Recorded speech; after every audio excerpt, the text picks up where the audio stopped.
The Israelites did evil in the eyes of the Lord, and for 7 years he gave them into the hands of the Midianites. Because the power of Midian was so oppressive, the Israelites prepared shelters for themselves in mountain clefts, caves, and strongholds. Whenever the Israelites planted their crops, the Midianites, Amalekites, and other eastern peoples invaded the country. They camped on the land and ruined the crops all the way to Gaza, and did not spare a living thing for Israel, neither sheep, nor cattle, nor donkeys. They came up with their livestock and their tents like swarms of locusts. It was impossible to count them or their camels. They invaded the land to ravage it. Midian so impoverished the Israelites that they cried out to the Lord for help. When the Israelites cried out to the Lord because of Midian, he sent them a prophet who said, "This is what the Lord, the God of Israel, says. I brought you up out of Egypt, out of the land of slavery. I rescued you from the hand of the Egyptians, and I delivered you from the hand of all your oppressors. I drove them out before you and gave you their land. I said to you, I am the Lord your God. Do not worship the gods of the Amorites in whose land you live. But you have not listened to me."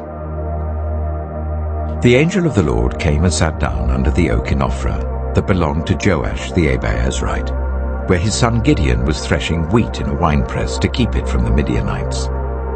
When the angel of the Lord appeared to Gideon, he said, "The Lord is with you, mighty warrior."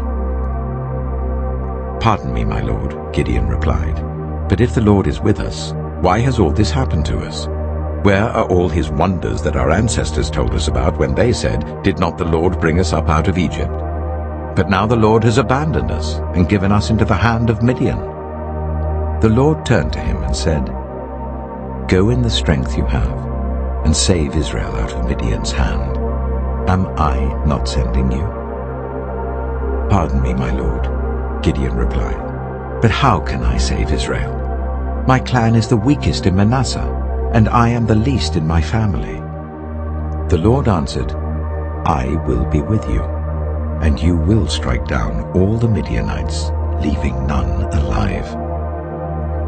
Gideon replied, "If now I have found favor in your eyes, give me a sign that it is really you talking to me. Please do not go away until I come back and bring my offering and set it before you." And the Lord said, "I will wait until you return." Gideon went inside, prepared a young goat, and from an ephah of flour he made bread without yeast. Putting the meat in a basket and its broth in a pot, he brought them out and offered them to him under the oak. The angel of God said to him, "Take the meat and the unleavened bread, place them on this rock and pour out the broth." And Gideon did so.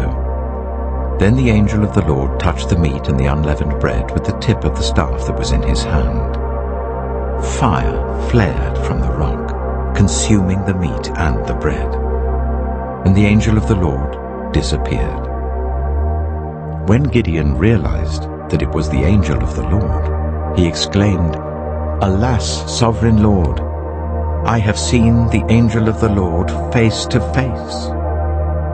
But the Lord said to him, "Peace, do not be afraid. You are not going to die." So Gideon built an altar to the Lord there and called it, "The Lord is Peace." To this day it stands in Ophrah of the Abiezrites. That same night the Lord said to him, "Take the second bull from your father's herd, the one 7 years old. Tear down your father's altar to Baal and cut down the Asherah pole beside it. Then build a proper kind of altar to the Lord your God on the top of this height. Using the wood of the Asherah pole that you cut down, offer the second bull as a burnt offering." So Gideon took 10 of his servants and did as the Lord told him. But because he was afraid of his family and the townspeople, he did it at night rather than in the daytime. In the morning, when the people of the town got up, there was Baal's altar demolished, with the Asherah pole beside it cut down, and the second bull sacrificed on the newly built altar. They asked each other, "Who did this?" When they carefully investigated, they were told, "Gideon, son of Joash, did it." The people of the town demanded of Joash, "Bring out your son. He must die because he has broken down Baal's altar and cut down the Asherah pole beside it." But Joash replied to the hostile crowd around him, "Are you going to plead Baal's cause? Are you trying to save him? Whoever fights for him shall be put to death by morning. If Baal really is a god, he can defend himself when someone breaks down his altar." So because Gideon broke down Baal's altar, they gave him the name Jerubbaal that day, saying, "Let Baal contend with him." Now all the Midianites, Amalekites, and other eastern peoples joined forces and crossed over the Jordan and camped in the valley of Jezreel. Then the Spirit of the Lord came on Gideon, and he blew a trumpet, summoning the Abiezrites to follow him. He sent messengers throughout Manasseh, calling them to arms, and also into Asher, Zebulun, and Naphtali, so that they too went up to meet them. Gideon said to God, "If you will save Israel by my hand as you have promised, look, I will place a wool fleece on the threshing floor. If there is dew only on the fleece and all the ground is dry, then I will know that you will save Israel by my hand as you said." And that is what happened. Gideon rose early the next day. He squeezed the fleece and wrung out the dew, a bowl full of water. Then Gideon said to God, "Do not be angry with me. Let me make just one more request. Allow me one more test with the fleece, but this time make the fleece dry and let the ground be covered with dew." That night God did so. Only the fleece was dry. All the ground was covered with dew. Early in the morning, Jerubbaal, that is Gideon, and all his men camped at the spring of Harod. The camp of Midian was north of them in the valley near the hill of Moreh. The Lord said to Gideon, "You have too many men. I cannot deliver Midian into their hands, or Israel would boast against me. My own strength has saved me. Now announce to the army, anyone who trembles with fear may turn back and leave Mount Gilead." So 22,000 men left, while 10,000 remained. But the Lord said to Gideon, "There are still too many men. Take them down to the water, and I will thin them out for you there. If I say, 'This one shall go with you,' he shall go. But if I say, 'This one shall not go with you,' he shall not go."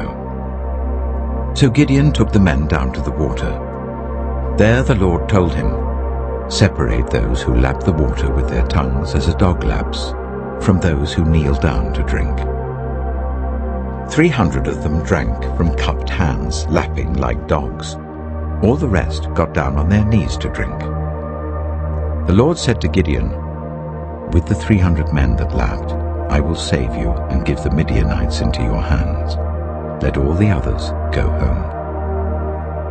So Gideon sent the rest of the Israelites home, but kept the 300 who took over the provisions and trumpets of the others. Now the camp of Midian lay below him in the valley. During that night the Lord said to Gideon, "Get up, go down against the camp, because I am going to give it into your hands.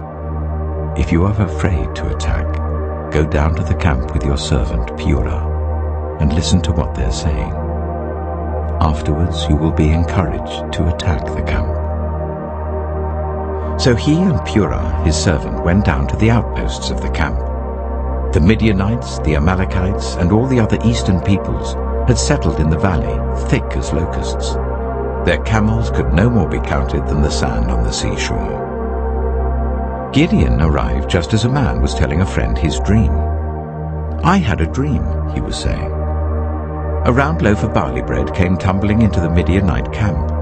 It struck the tent with such force that the tent overturned and collapsed." His friend responded, "This can be nothing other than the sword of Gideon, son of Joash the Israelite. God has given the Midianites and the whole camp into his hands." When Gideon heard the dream and its interpretation, he bowed down and worshipped. He returned to the camp of Israel and called out, "Get up! The Lord has given the Midianite camp into your hands." Dividing the 300 men into 3 companies, He placed trumpets and empty jars in the hands of all of them, with torches inside. "Watch me," he told them. "Follow my lead. When I get to the edge of the camp, do exactly as I do. When I and all who are with me blow our trumpets, then from all round the camp blow yours and shout, 'For the Lord and for Gideon.'" Gideon and the 100 men with him reached the edge of the camp at the beginning of the middle watch, just after they had changed the guard. They blew their trumpets and broke the jars that were in their hands. The 3 companies blew the trumpets and smashed the jars. Grasping the torches in their left hands and holding in their right hands the trumpets they were to blow, they shouted, "A sword for the Lord and for Gideon." While each man held his position round the camp, all the Midianites ran, crying out as they fled. When the 300 trumpets sounded, the Lord caused the men throughout the camp to turn on each other with their swords. The army fled to Beth-shittah towards Zererah, as far as the border of Abel-Meholah near Tabbath. Israelites from Naphtali, Asher, and all Manasseh were called out, and they pursued the Midianites. Gideon sent messengers throughout the hill country of Ephraim, saying, "Come down against the Midianites and seize the waters of Jordan ahead of them, as far as Beth-barah." So all the men of Ephraim were called out, and they seized the waters of the Jordan as far as Beth-barah. They also captured 2 of the Midianite leaders, Oreb and Zeeb. They killed Oreb at the rock of Oreb, and Zeeb at the winepress of Zeeb. They pursued the Midianites and brought the heads of Oreb and Zeeb to Gideon, who was by the Jordan.